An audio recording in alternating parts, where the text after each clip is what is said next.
Okay, folks, can we maybe have everybody sit down and we want to start with a quick opening exercise. Anyway, welcome everyone to our experiment, our first faltering steps out into the world of blended meetings for Speakers Bureau. Hopefully this will be a growing success, and we'll be able to continue to have people from not just the Inland Empire, but from out as we do today, some people from Northern California, from all the way from Hawaii, Diane. And so we have people in Orange County. We've got people from all over that might not have been able to be here. So this is something we hope works. Now, what I need to do, my opening exercise, is to have someone on Zoom speak and get an audience reaction. If you hear them okay, I want to see that. So let's start with, well, we heard from Ralph before. We know Ralph is able to be heard, but Ralph, just say something again. Something. Everybody get that? Yeah. All right, let's just make sure it isn't only Ralph who was able to be heard. So do we have someone else wants to volunteer and say hi to the audience? Out loud. Okay, hello everybody. Good evening. Hello. Glad to see you. Hello. Okay, Hello. we are up and operational. Wow. Thank you so much. We've had a number of hoops to jump through, including picking up masks at the door and going in a totally different entrance, in case you're paying attention and have gone to Speakers Bureau meetings in the past, where we always came in the front door, and now about an hour and a half down the road, it's not quite that bad, but the north entrance is the one they're making us go in, and you check in, they give you a mask, and it has, as long as you say you're going to a meeting in the auditorium, yes, they're even giving this fancy collectible wristband, or in some cases an ornament for your outfit, like my wife is wearing. But anyway, we are meeting. We're going to have two people speaking tonight, and maybe a little bit of a report from our hardworking staff. And I have to make a number of thank yous because I always tend to forget where all the thank yous need to go. But let's begin with thanking the Veterans Administration Hospital and Sandy Emolino for her connection and getting us into the room in the first place. It's been a couple of years now, I think, since we were able to meet in person, and we met here for years. It's a beautiful, excellent facility. Probably holds at least 100 people, or no, it holds more than 100 because we've had more than 100 on a few occasions. So it holds a lot of people, has some great technology. If we can make sure that it works for us, and it's working somewhat, and hopefully that's even better. So thank you very much, Rob. I have to thank our technology whiz, Deanne and Rob Gunneman, for helping to put this all together. Without that, we would be sitting in the parking lot trying to talk to people. So we'll see how that, and then people at home wouldn't see us. And thank the staff. We will talk a little bit more about that later. The staff of Speakers Bureau that has put together all of the various aspects of it, from communication to timing to all those sorts of things and flyers. And so thank you all for that. Thank the district for being supportive of the Speakers Bureau, because that's something that I believe in firmly, and I think it has a lot of benefit. I will make a little report later about what's been going on in the Speakers Bureau. But in the meantime, we will begin with the program right away. So most of you, I think, probably came to hear the program and not me. So let me go with that. And let me read the introduction for our speaker number one. Jeremiah Lyle has been with Toastmasters for 13 years, and during that time, he has served in many leadership roles, serving for 12 years as a club officer and over 4 years as a district leadership. Jeremiah credits his success in life thanks in part to Toastmasters program. Jeremiah will be sharing his journey from the backroom printer to a business owner and how the Toastmasters program has helped him into the person he is today. Jeremiah's, and I'll give you the long part. And let's see. The change over 13 years has been paved by lots of successes and failures, but Jeremiah looks forward to sharing his journey, knowing that each of us are in our own journeys. Jeremiah Lyle, backroom to boardroom, Jeremiah Lyle. Do you want to hold this? No. And I've got the little portable one too. I'll take the portable one. Okay, that's in my pocket here. Here. Thank you so much. I do. Just get myself ready here real quick.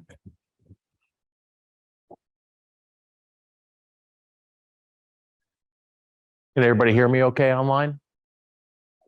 Okay. Thank you so much, Mr. Toastmaster, fellow Toastmasters and guests. I remember it like it was over 20 years ago. My very first job, fresh out of college. I was ready to set the world on fire. Do you remember what your first real job was? And I don't mean working at Carl's Jr. I mean the real job, the one that you went to school for and you said, this is my life. What was it? Somebody tell me, what was your first real job? Accounting. Anybody else? Mailman, truck driver. Anybody online? What was your first real job, Ralph? I worked for a farmer from the time you could see till the time you couldn't see. Fantastic. David, what about you? A machinist. A machinist. So we all remember that very first day. Me, my first day was inside an architectural office. I have a degree in architecture. Actually, I have an associate's degree. I was getting ready. I was going to go get my bachelor's, but I wanted to be an architect. What they did, though, is they stuck me in the back room and they said, here's what you're going to do today. You're going to print up this set of plans. You're going to staple it. And then afterwards, you're going to go print that set of plans, hole punch it, then staple it. And then from there, we'll have you do another set of plans, staple it, but roll that set up because we need to mail them. So my first job was in the back room of an architecture firm. I was responsible for delivering plans all over Southern California. We did Vaughn's, Cardenas markets. I could print plans and change paper on a printer faster than you could even blink an eye. But something happened. After a couple of years, I didn't want to be an architect anymore.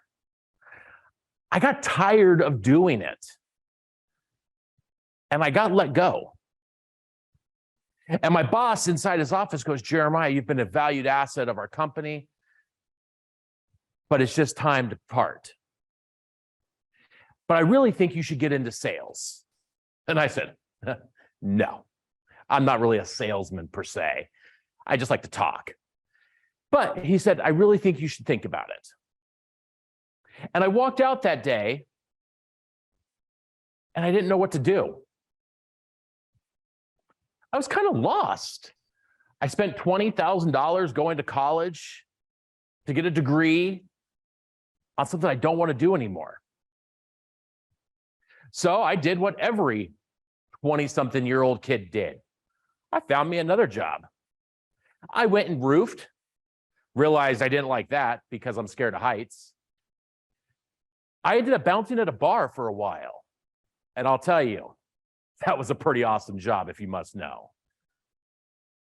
I worked as an estimator. I worked at an energy company doing line drawings all day long. But I could never seem to stay at a place for longer than a year. It wasn't exciting. It wasn't me. I needed something else. Every job was, well, except for working at the bar, every job was made sure my suit was on nice, had to have a tie, slacks, dress shoes. It was corporate. So I said, I gotta find something else. I ended up applying at a job as an estimator for a countertop company almost 16 years ago. And I applied knowing that I wasn't going to be there that long because once again, dress shoes, slacks, collared shirts, I had to sit in an office. The job sucked for the first 6 months. But something amazing happened. I was driving to work one morning. My wife calls me and says, I've been a little sick lately, and I just took a test, and we're going to have a kid. Oh my gosh, I'm going to be a dad. Oh my God. I'm going to be a dad. I could barely hold down a job for longer than a year at this point, and I'm now going to have to raise a human for longer than a year? What in the hell am I going to do?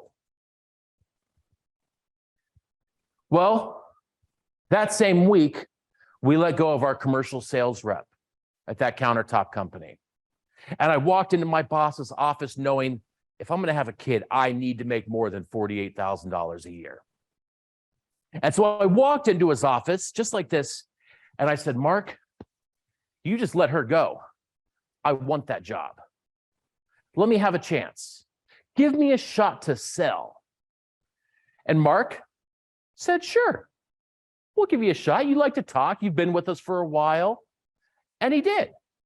And I sold countertops for about 6 months to the residential market. Went to Lowe's, Home Depot's customers. They were easy sales. But I got my feet wet a little bit.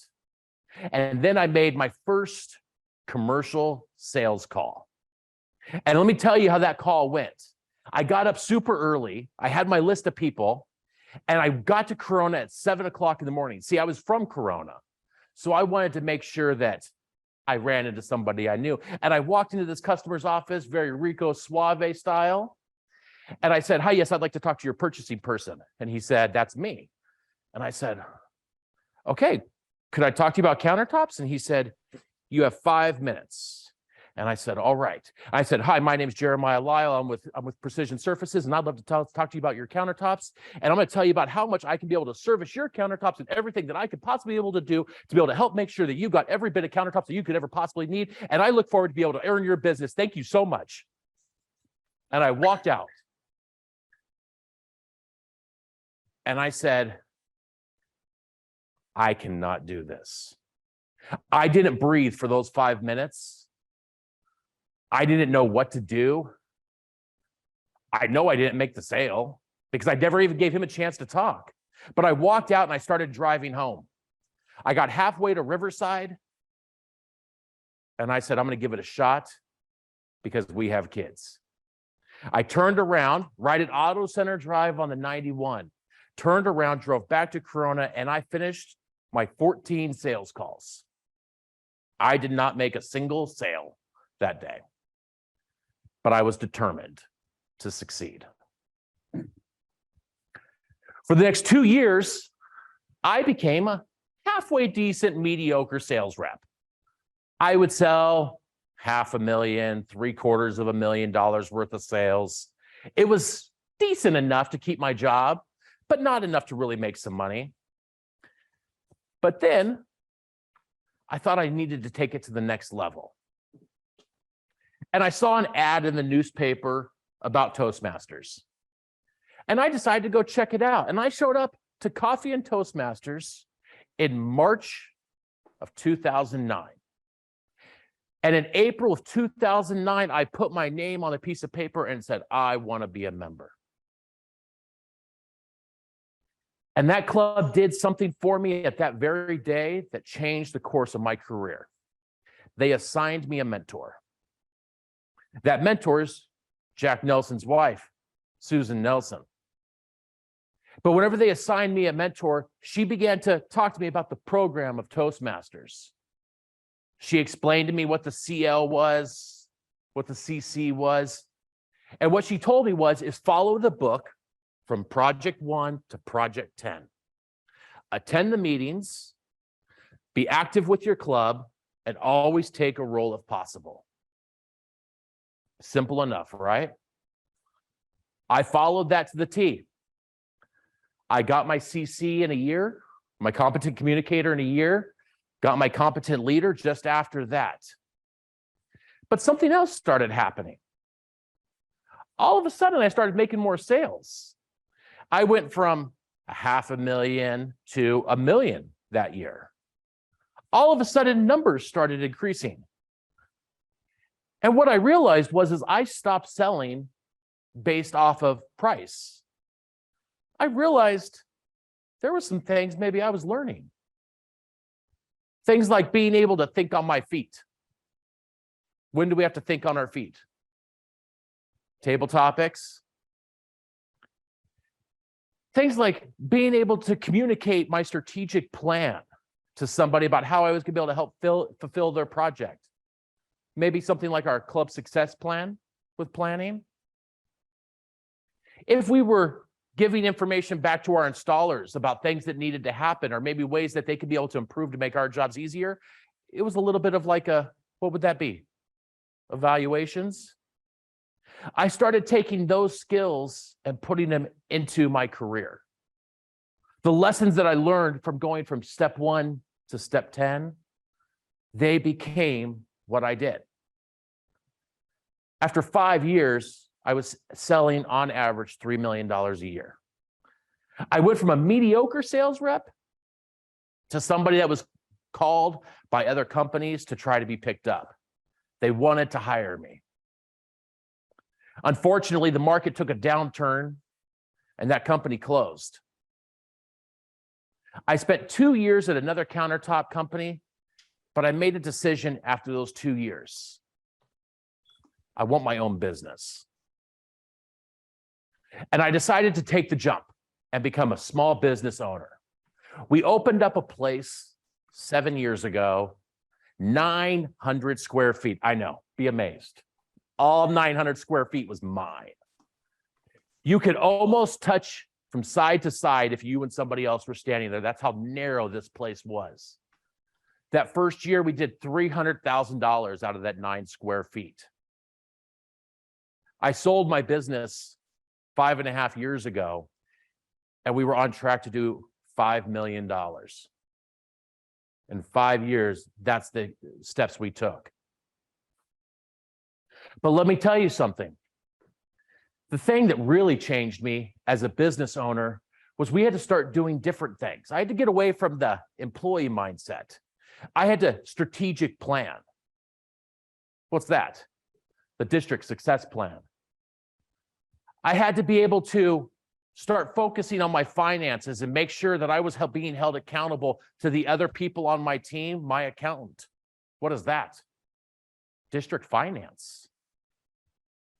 I had to start building my leaders, my managers, find the right people to help me succeed. What's that? It's your high performance leader, right? I just took the Toastmasters skills that I was already doing and put them in my business world. Every month, we would sit together with our leaders inside our boardroom. In our 10,000 square foot facility that we had, we were able to have our own boardroom. And I would sit there with our leaders and we would have a conversation about how we can be able to succeed. What do we need to do to make it right for our customers? What do we need to do to be able to help support our customers? And how can we be better as a company? And we did that for 5 years. Now, that company is a very long history ago. As I said, I sold that 5.5 years ago because life changed. I changed. I wasn't the same person I was whenever I first got into sales and countertops.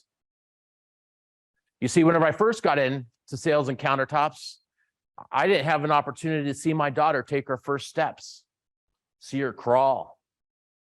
I missed her first words. I thought maybe it's time for me to start really focusing on me. And I did. Whenever I sold my company, I went from doing 60, 70,000 miles a year on my car to 30 feet from my bedroom to my home office. I would work 60, 70, 80 hours some weeks. Now I work 40 if I really want to work hard. But I was able to focus on things. I was able to change from a boardroom to a soccer coach. I was able to be there whenever my son had his doctor's appointments. I was able to take time off to go to Ohio for his service dog. I was able to do what I wanted to do. Run 3 marathons, anything that sounded fun, I was able to go do. But the reason why is because I took those steps that my mentor told me all those years ago, and I implemented them into my life. I said, I'm going to go from step 1 to step 10.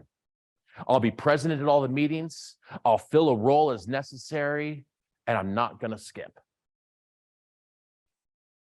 How many of us in our lives have tried to skip a step? You've tried to skip a step saying, I don't need to do that. There's a faster, easier, quicker way to do it. Have we? Anybody? I mean, I have. I can tell you along the way, I wanted to skip steps. And there were times where I did skip steps. And I had to come back and start over. But what we need to understand is that if we stick to the steps and we stick to the focus, it will change you. But it doesn't change you overnight. It took years. It took years of failures, countless nights of not being able to sleep because I wasn't for sure how we were going to make payroll.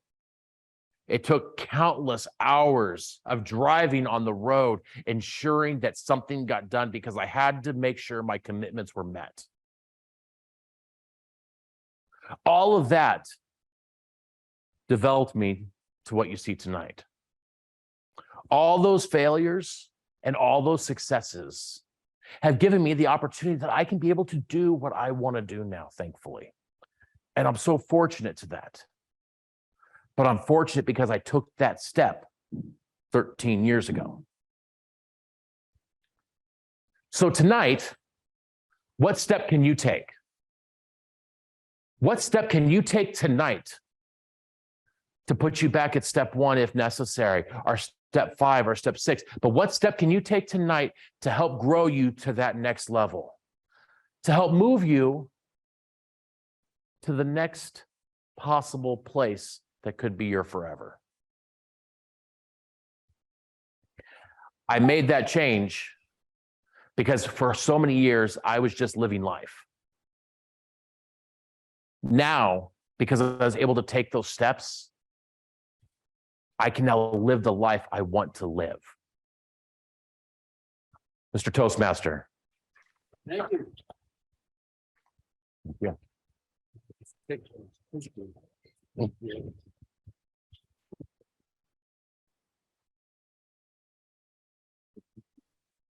Okay, I don't think I'll use.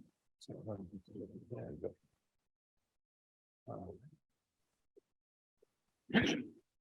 Jack, you want to come on up and get your device here? And I will just hold this. Thank you, Jeremiah, for that. You volunteered to help fill our program, and you did that at the last minute, so I really want to appreciate that. We were just going to have one speaker on this first meeting, and that would have been a lot of trouble to go to the one here, one speaker. And certainly, I hope we get a chance to send you out to give this presentation to Kiwanis or Rotary or something else, because we have been sending out speakers. Jeremiah's already been out to at least one of those organizations, maybe 2 of them. But with that, Jack, you want to come and attach this to yourself someplace so we make sure we can hear the words you have to share before I read your introduction? I will give a little bit of a report about how we've been doing sending speakers out, but we'll do that afterwards. And right now we will get on to introducing Jack Nelson, who was the district governor right after me. So we worked together for a long time going through the chair. And let me take care of his introduction. Jack's a distinguished Toastmaster over 25 years, a District 12 qualified speaker, and past District 12 governors. Professional, Jack is a California registered professional engineer and civil engineering, grade 5 water distribution operator, a grade 5 water treatment operator, and a certified cross connections control specialist. He has worked at the private and public sectors, retiring from the Valley Water District after 26 years. During his career, Jack has designed water systems, including 3 completely new systems, and managed operation. Water topics and current issues are And why they use it? There it is.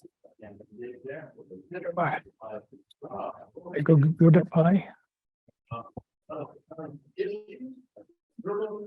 Drinking water field, California. Do I have to turn this on or?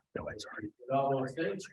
Recently went out and spoke about his 25 or so years in mountain, said more than 25 years in mountain rescue. Did you get a presentation? How many years in mountain rescue? 40, a Only little 40. over 40. All right, that's, sounds like I will already feel safer if I decide to take a hike. And I've been told to do that too on many occasions, but with that, we'll get on to our next speaker, Jack Nelson. Good evening, everyone. And I stay between the X's, I take it. It's probably best. Water, water everywhere. And not a drop to drink. The ancient mariner. The curse. Water can be a curse, it can be a boon. Just ask the people in Florida. It can be very destructive, small amounts. Town I grew up, or not grew up in, but town I live in, Forest Falls, a few weeks back. Mudslide, localized, destroyed a number of houses and cost one life. But we can't live without water. It's necessary for life. So it comes with its good and its bad. I want to focus on some of the sameness of water, but some of the variety that we have to deal with water from a water industry standpoint. California, we have a drought. Some of the other parts of the country have a drought. And that's what prompted, and I think having an overview of the whole drinking water industry might give you a little better idea of what it takes to treat that water and what it takes and what you can do to help save that water.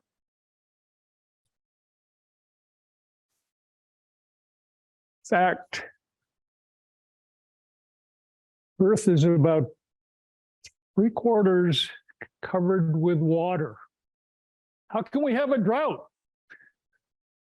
Well, the water isn't where it needs to be sometimes. So we have a drought. Technically, anytime water rainfall for a year is below the average, technically that's a drought, but it's, so we have mini droughts all the time. It's when it's well below or prolonged, and all of a sudden we tighten our belt, and what are we going to do? Of all that water that covers the earth, only 3% is considered drinkable. And 2/3 of that, 2% of the total Earth's water is tied up in ice or some other form that we can't get at it. So we are using for our water use 1% of the water that covers the earth. I'll get into it just a little bit later because there's two factors that affect how we use water: perception and economy, cost.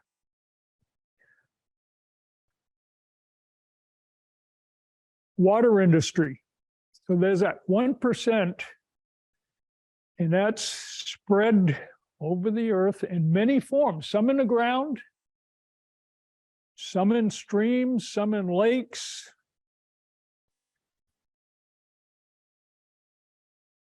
And some in little springs or seeps of rainfall. And water to be used now, we didn't always use it wisely. I guess some would say we don't even use it that wisely even now, but we didn't always use it wisely.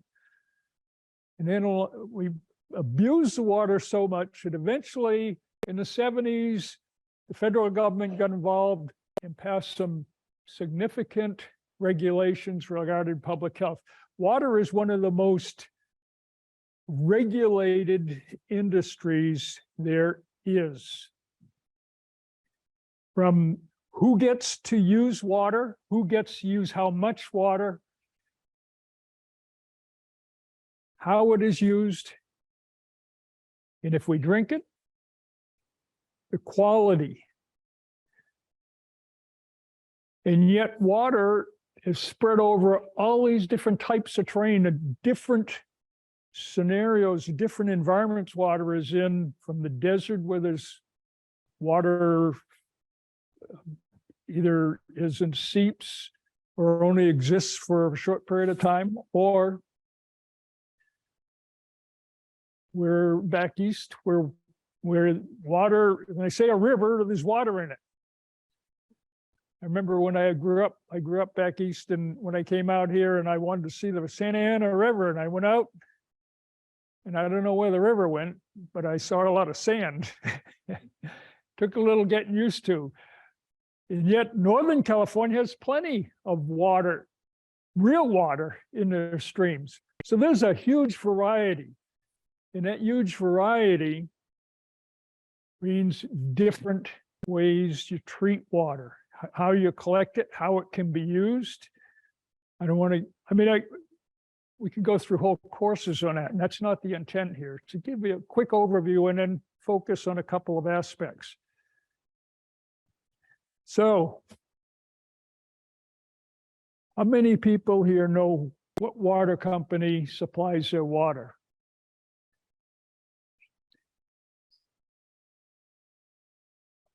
You know that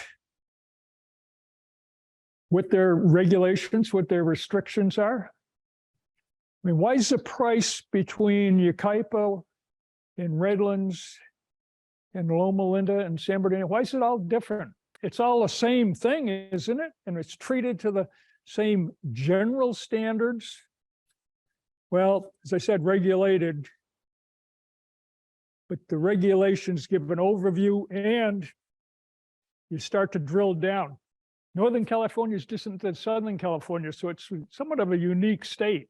But you get states at Utah, very dry, and states that are very wet.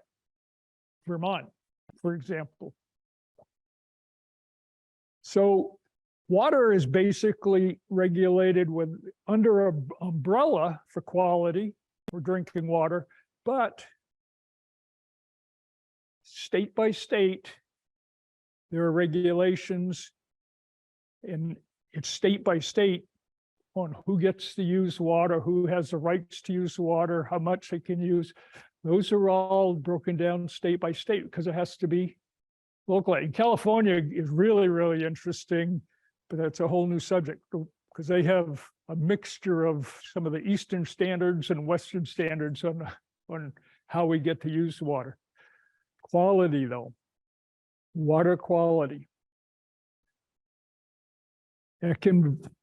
Everybody has to meet this federal standards, but states can be the ones responsible for that, and they can have stricter standards. And the county even can get in there, get in that act. So it gets into quality of water. So we're in a drought.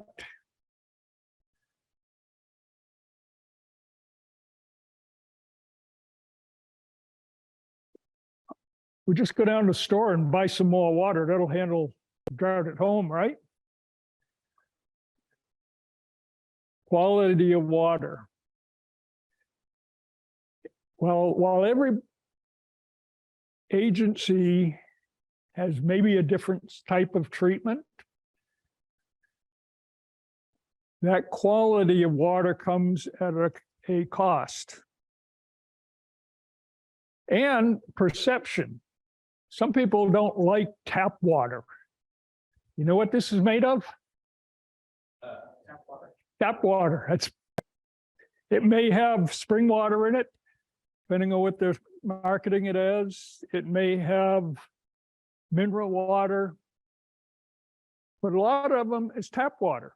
Tap water is higher quality, the standards required, than bottled water.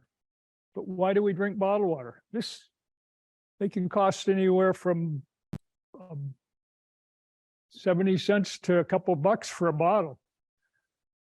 Perception and economics. Why do you drink bottled water? No? Bottled water? Anybody drink bottled water here? Why do you drink bottled water? I mean, it's expensive. 1,000 to 100 times more than tap water. I drink tap water sometimes. Convenience, right? They don't build a pipe that follows me around. Tap water is treated, but once it's treated, then it's got to be gotten to the point of use. So I can go down to the plant or treatment plant with my bottled water and have them fill it up, but I don't think that's really feasible. If I do that though, and this is where bottled water markets a lot. I mean, it's truism. Once they treat that water, they put it in a bottle, it's sealed up. How likely is this to be contaminated? It was met all the standards ahead of time. That's one of the issues with treatment plants and your water that's delivered to your house. So you don't have to go to the plant. It's delivered to your house, has to go through a pipe. In pipe, it can become, there is a biofilm in the pipe. In pipe, it can pick up tastes and things. So they have to add chlorine or some type of disinfectant to it, which usually gives it, a lot of people don't like the taste of that. There's a difference. So you can get all the water you want at a pretty good price when everything's good. But you're going to pay more if you're going to use this. You're going to pay less if you get it through the tap water. Is there a risk, more of a risk with tap water? The truth is, yeah, very, very slight, very, very slight. But there's always, once this is sealed and you keep it, no problem. It's not until I open this thing, it's not likely to get any kind of contamination in it. There's always that little bit of risk with the pipeline. Pipe breaks, somebody gets into a hydrant, or so there's a trade-off on that.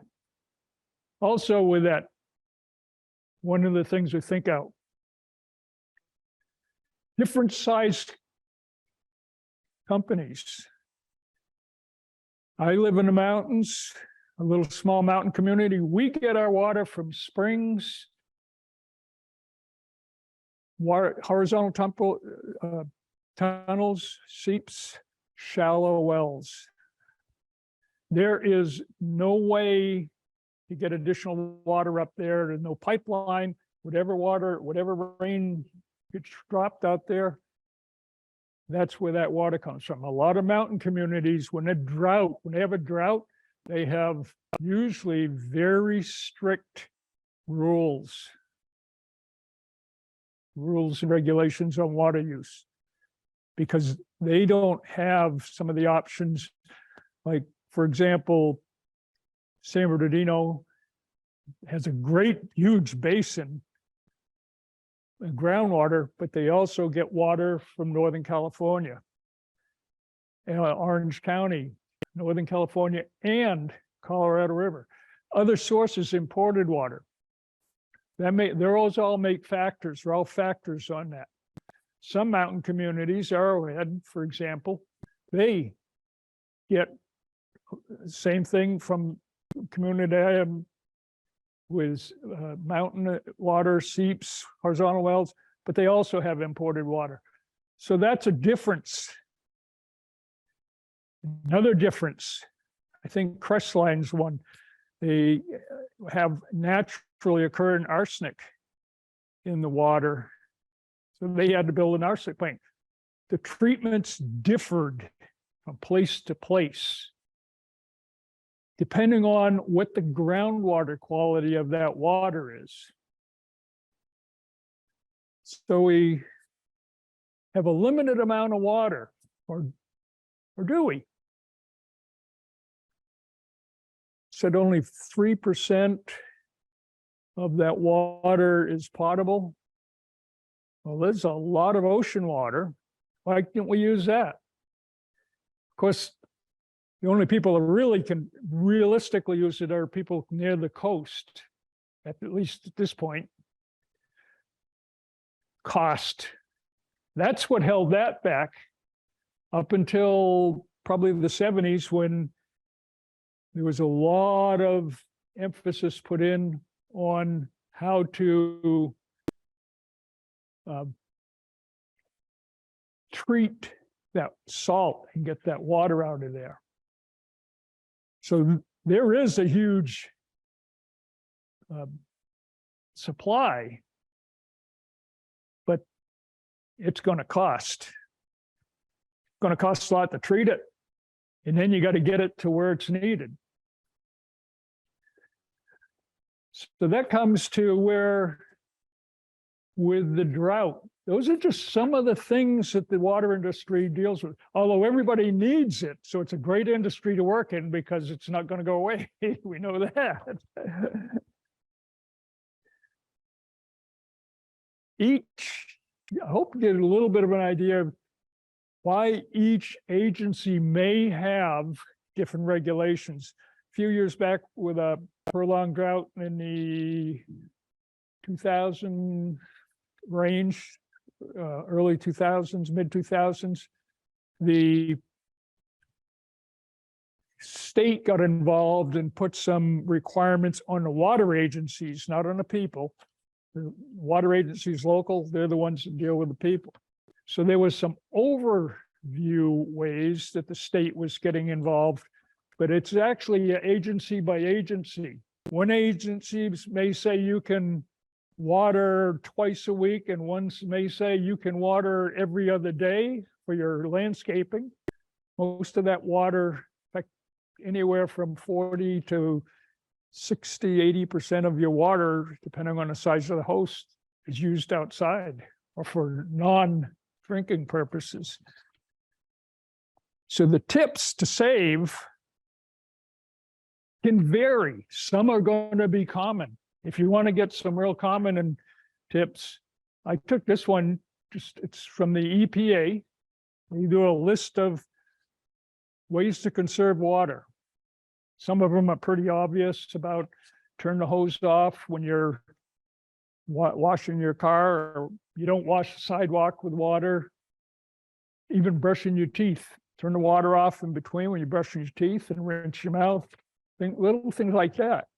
But then there are different tips, although the key is there are different tips, and there are differing penalties.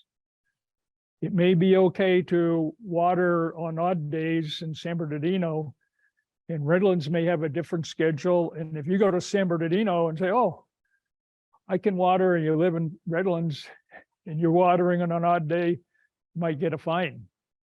So one of the things when we were talking earlier about sharing tips, the best way, you can look up, get general tips, but the best way to get the tips, since most of you are probably thrown away that flyer, I'm sure the water companies are real good about getting those out, but most of us, oh, I don't want to read that.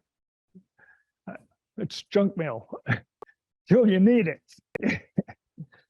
So go to your water company or give them a call. In fact, ask for a tour of their facilities.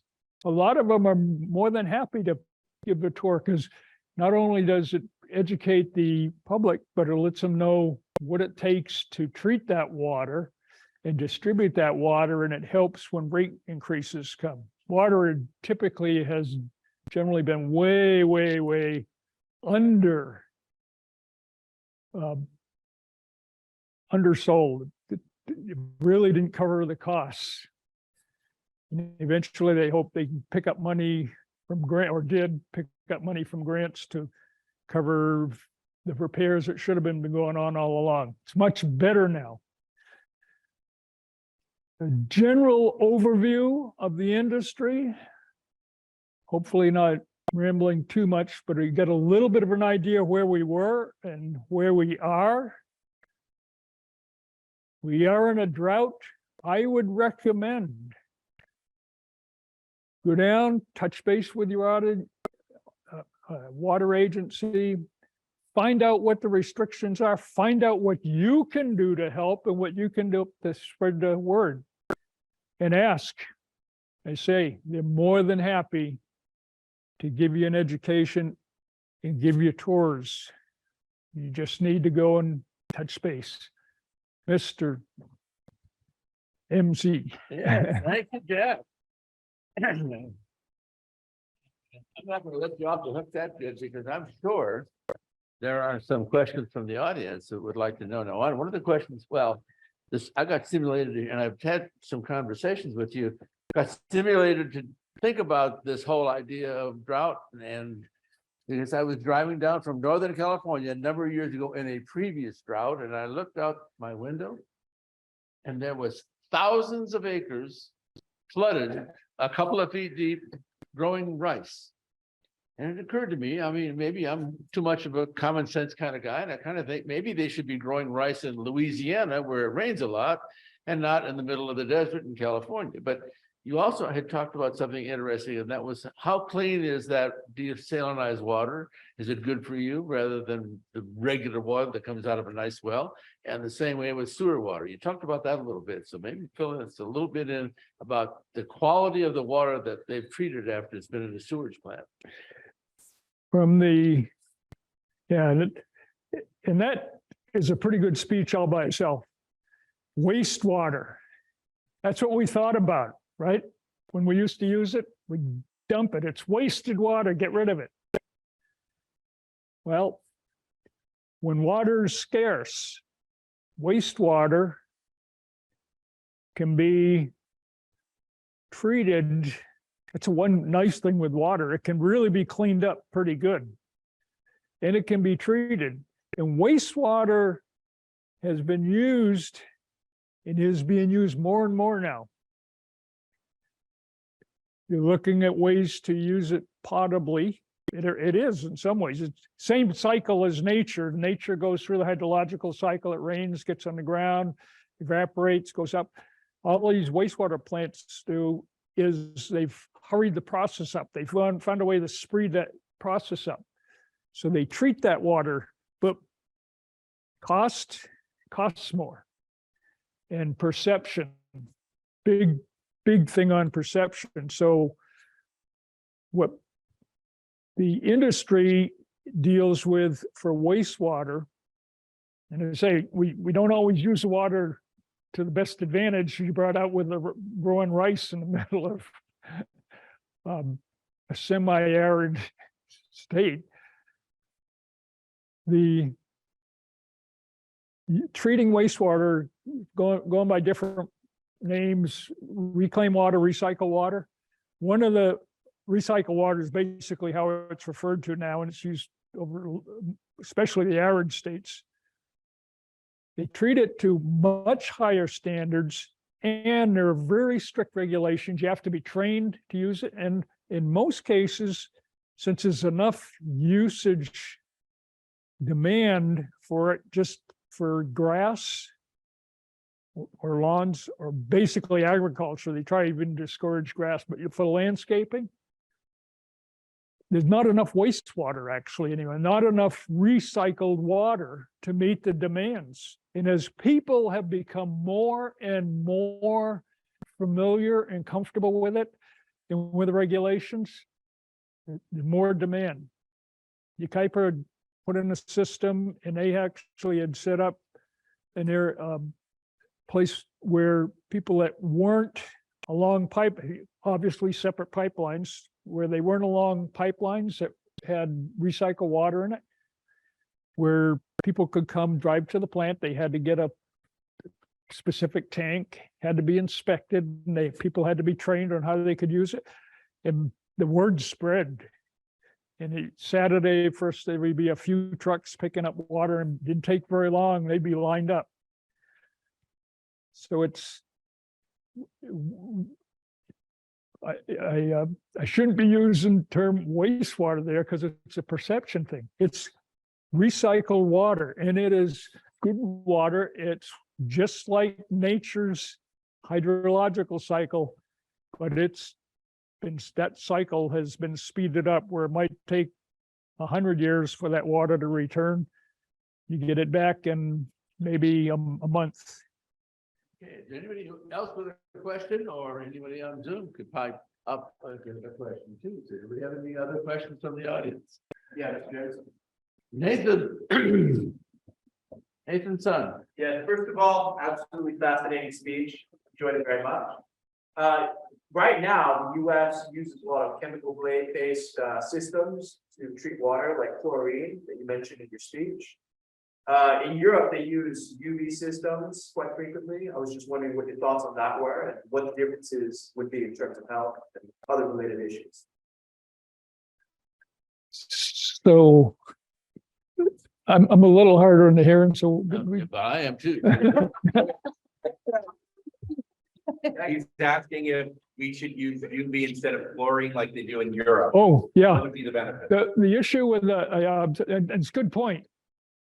In fact, Europe, a lot of times they're ahead of some of the stuff in the US. So I think they're more willing to take the risk and they use, and it's been real beneficial. I mean, and Israel's a big leader in that too. The one disadvantage with the UV, at least at this point in time in the US, is it doesn't leave a residual.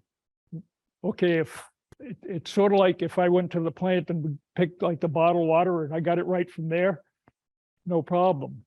But when I put it in a pipe, the UV is a treatment process that kills off any pathogens and things. But then it's chlorinated even with UV for drinking water. There has to be a certain residual in the US to make sure that water doesn't get contaminated in the pipes. So the UV cleans it right now, and the chlorine keeps it clean.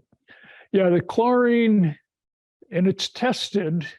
I mean, it's not, we'll just put chlorine, it's tested regularly. And if there's, all of a sudden as the chlorine's gone, they know there's some kind of a demand, there's something there, and it's an alert on that.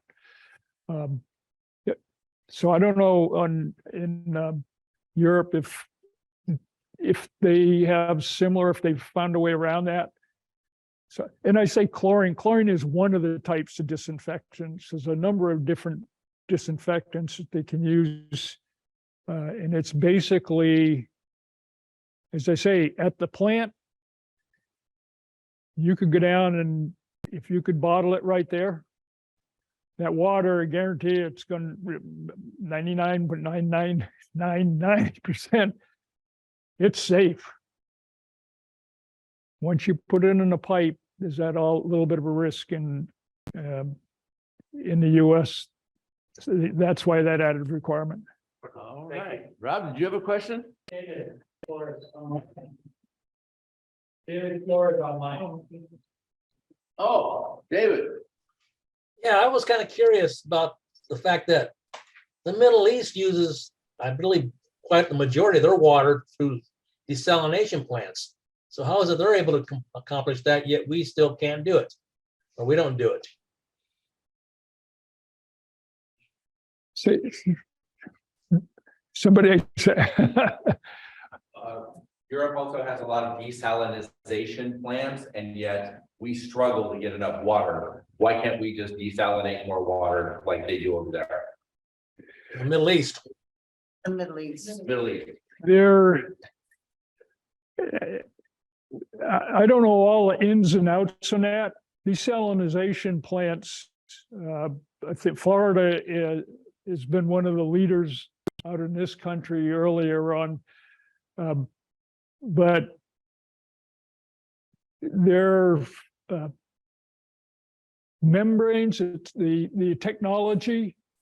I mean, I don't know what the quality of the water, where they may be drawing it from too. Theoretically, you'd think, yeah, you got a huge ocean. They have an unlimited supply of oil to help provide the energy to do that. But yeah, but I think it probably deals more with the technology, which has been advanced. And they, again, in the Middle East, they've been, and I think Israel has been very significant on some of the things.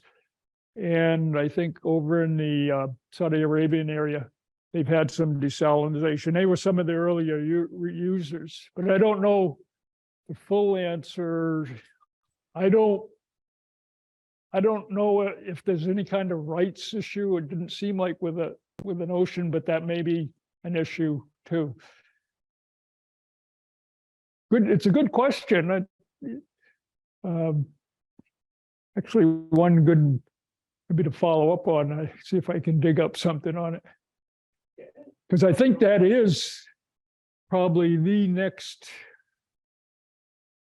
Is recycle water is again a limited amount. What gets used can be recycled, but there's a limited amount because you can only recycle what you've used.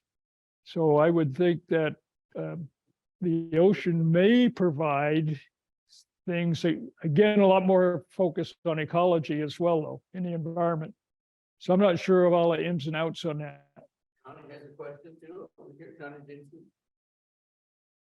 I'm not a big fan of the plastic bottled water. I have some here, but I tend to like to fill up my own at home in another container. But there was some worries in the past, I think, if you use the plastic bottles and they get warm, is the water contaminated by the plastic itself or worrisome? Part of the issue is as technology has advanced, where we used to be able to tell in parts per 100 or parts per million. Now they have the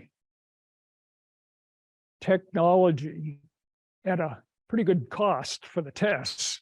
So it's more expensive, but there's a technology to drill down to cost per billion. I mean, not costs, but parts per billion. And now they're finding things that, oh, this might be a problem. And it's some pretty strict standards the way, and it's a little complicated on explaining how the EPA uses it, but 70 years of exposure, drinking a swimming pool, Olympic swimming pool daily, yeah, something. I mean, you have a 1 chance in a million. I mean, they're very, very conservative on some of those standards.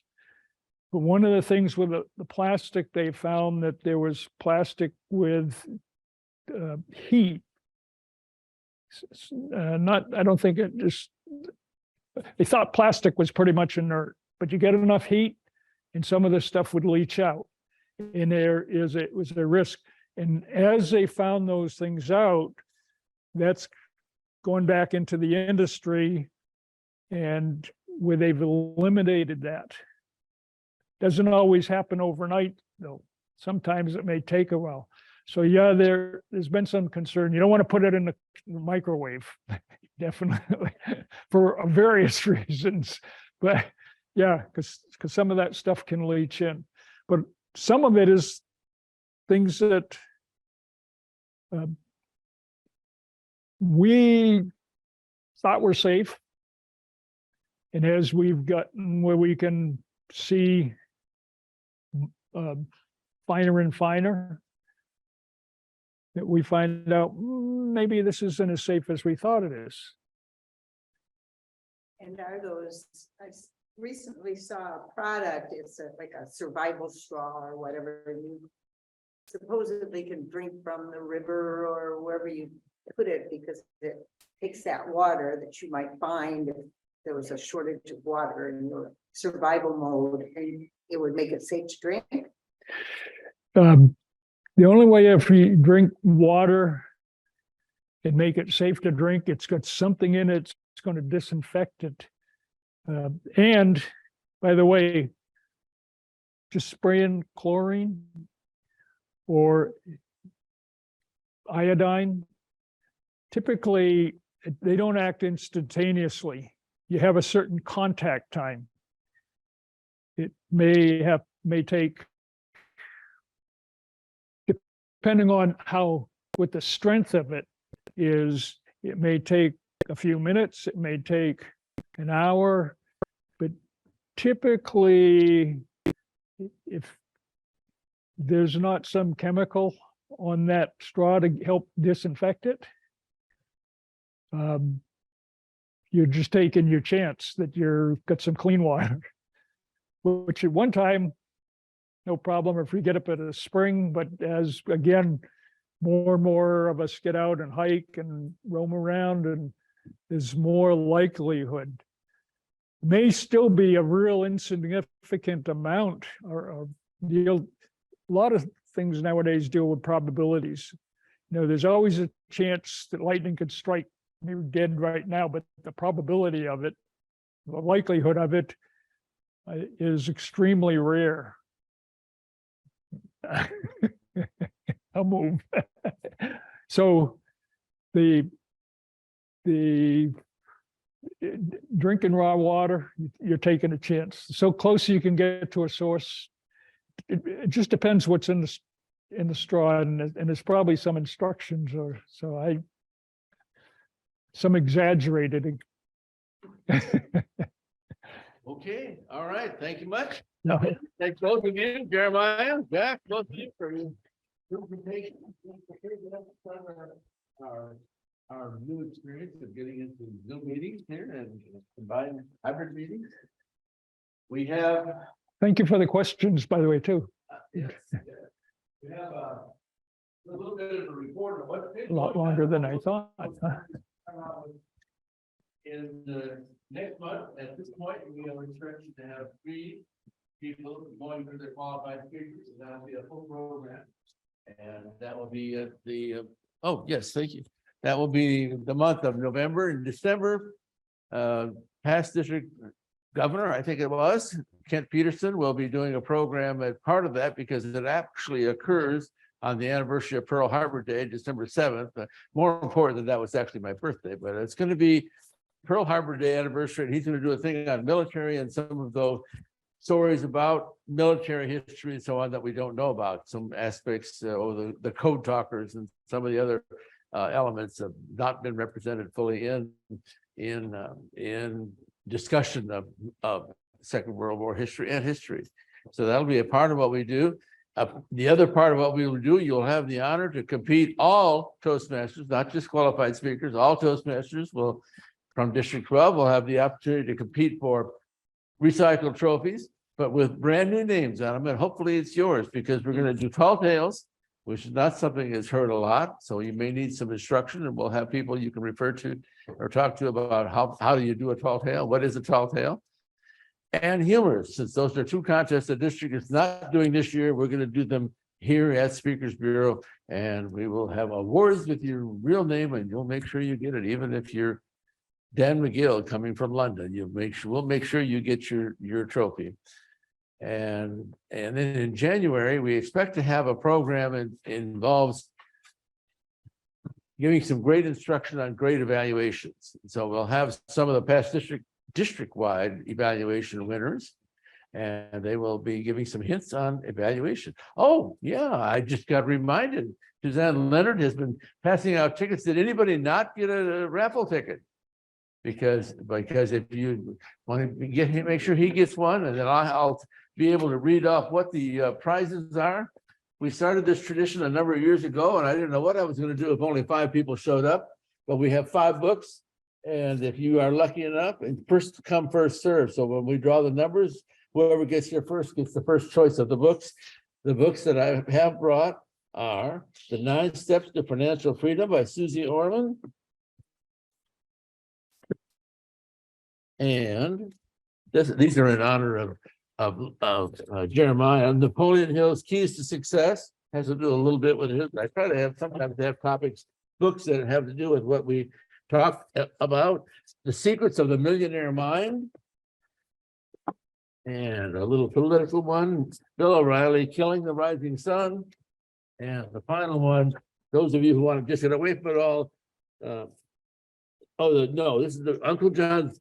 You have a bathroom, the reader for your bathroom that you'll be able to read for years to come. So there's Uncle John's 25 fully loaded anniversary. So you want to draw out 5, and I will read the numbers off. And before we do that, though, I want to make sure that I have had an opportunity. Connie, you want to say a few words on behalf of Sharon Kenty about we're so appreciative of all the things that everybody's doing. Sharon is the one that puts together the flyers that you see in publicity. And without that beautiful, attractive flyer, there might be less reasons for people to make sure they see us. So you want to tell us what some of the things she accentuated. She could not be here because she has an event she's practicing for, I think, a singing concert or something. Yes, Sharon was invited to come and tell about her role as far as Speakers Bureau, but I think she's practicing with a belt fire. So I said I would make some comments. If you've enjoyed over many, many months, these flyers that come out, it's all because of Sharon. The information is sent to her, generally by email, and she takes these little snippets of information about the speakers, the photos that are shared, and comes up with flyers, sometimes like for this evening, with just 2 speakers, and sometimes as much as 15 people, and manages to have all that information on a flyer that is interesting, enticing, and has usually following the theme. Like this one has something about water and pictures having to do with Jeremiah's speech, the bathroom to boardroom. She is amazing, so creative. I guess she loves to do the flyers, and boy, we love her to have her do them. So if you get a chance to tell her how much you enjoy her flyers, please do so, because we would be lost if we tried to. And I promise to have the rest of our team have the opportunity to do a report, just in case Rob wants to say anything, he can. Otherwise, you want to come on up. And meantime, I will thank Marilyn Nepke. She could not make it tonight, but she is the one that usually takes care of timing. Connie took that over tonight. And so she usually does that. I know we are. For years, I dreamed about how wonderful it would be if Speakers Bureau, once it was over, that it wasn't over, that it was still available. And so, Rob, I want to make sure that you tell us about being able to put things on YouTube, and we tell you how much we appreciate your work behind the scenes, making sure that we are on. Thank you, Tom. I like the fact that we can do this hybrid meeting at my home club 797. We've been doing for maybe a month, I want to say. But this is kind of a different experience here. So I hope the people online can see what we're seeing. You can zoom out a little bit, maybe see go ahead and unmute, guys. And how was the experience online? Was it okay? Did you? Excellent. Rob, it was. Yeah. Rob, it was. Was the picture kind of dark if I move over here? Was it a little too dark? There is fine, but way little further we couldn't see. The other direction. The other way. The other way. The dark spot right here. Yeah, Right here. right here. Yeah, we lost Jeremiah over there, but other than that, we did great. Okay. And we could hear Yeah, 'cause everybody beautifully. Yeah, because I want to be able to hear. I want to be able to hear, have you guys be seen and heard, just like at a regular meeting. But I like making the videos for you guys and making you guys look professional. As some of you guys know, I'm a dancer. So what I like to do is promote my dancing. And I saw something that made it look more professional. And I like to make you guys look more professional too. So that's what I'm going to try and do in the YouTubes to make you guys look professional. And thank you for having me do this. Okay. It's always, like I said, it was always a dream of mine to be able to have these things on video. And I know you can go back as far as at least 8 years ago, part of that one, the last time when Kent had the whole meeting about military, and we actually had a 40-year Toastmaster who had been a pilot in the Second World War, spoke to us at that meeting, Bob Lahan, since passed, but he was there to do that. And some of those things are still available. So if you may want to go and see how, if you spoke 7 years ago at Speakers Bureau, maybe you'll find out if you got any better or didn't get any better. That would be another possibility. Okay. The other thing that a few years ago, when I first started getting involved with Speakers Bureau, one of the things that was constantly a complaint, and I always admitted that we did some things well, but one thing we did not do well, and that was send speakers from Speakers Bureau out to the world, because I think that's what's important as far as Speakers Bureau at its working with the district, and we're a combined working together kind of an operation. And our job is to go out and represent Toastmasters, to go out and speak on whatever our topic is, mention Toastmasters so that they get an example of what good speakers are. In the past year and a half, that has changed a lot. We began by having some of our speakers go out and speak only on Zoom, but in the past year and a half, we have sent out at least 50 speakers to organizations like Kiwanis and Rotary. And so some people have actually gone more than once, and I've warned the one Kiwanis club, they may be getting repeaters, because with 37 speakers, to have them, the one club has already had well over 30 speakers at their club. So that is something we are doing really well. So, okay, we will be seeing you next month, but in the meantime, did you pick out 5 tickets for us so we can find out who the winners are? I don't know. I got to get them off as fast as possible because they're going to be tripping over each other to get up here.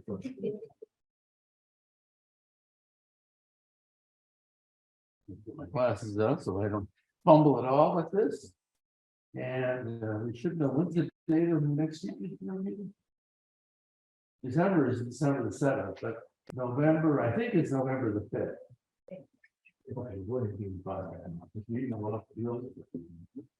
All right. So this will be the last thing we do this meeting. And here are the numbers. Second, November 2nd. Second of November. Okay. All right, here are the numbers. 142-009. 142-002. 142-004. 142-008. And 142-001. So it's 1, 2, 4, 8, and 9. Always be Okay, so that gives you goodie, and we will see you all. Thank you for being here. Thank you for being here. And we'll have a good meeting again next month. Hopefully we'll have new qualified speakers. No.